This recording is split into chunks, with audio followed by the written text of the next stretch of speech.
So how did I get this effect if I use the same color?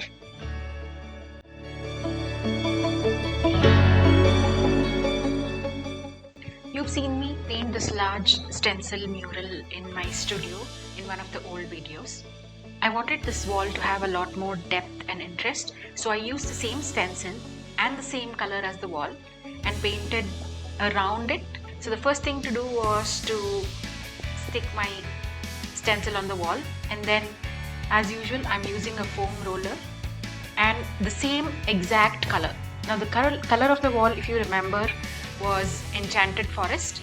I will put the number in here. I cannot remember the number right now, but I'm using the same exact color to do a tone on tone, and yeah, I'm just painting over the mural.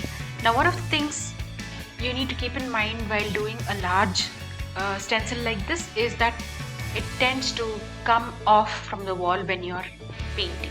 So even if I've taped the edges, it sort of comes off from the middle. So wherever I'm painting, you will see that I'm using my right hand to hold it down and then paint on the stencil.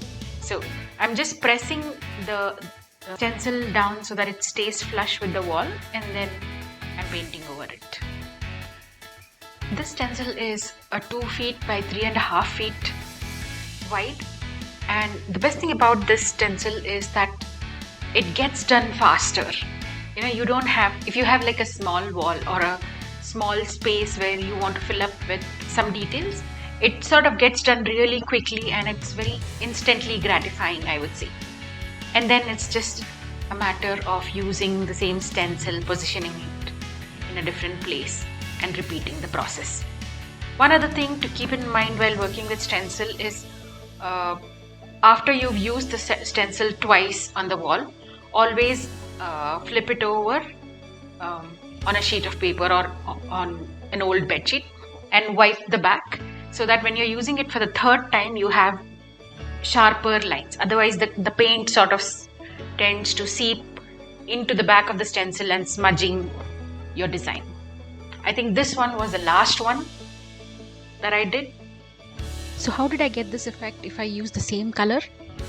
I used Asian Paints Premium Enchanted Forest for the background, which is matte, and for the stencil I've used Asian Paints Royal Sample, which is a gloss.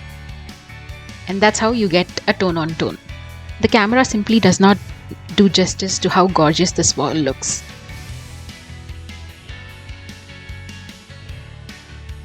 Let me know if you would try something like this in your home, office, studio, or wherever you want to have a little bit of interest.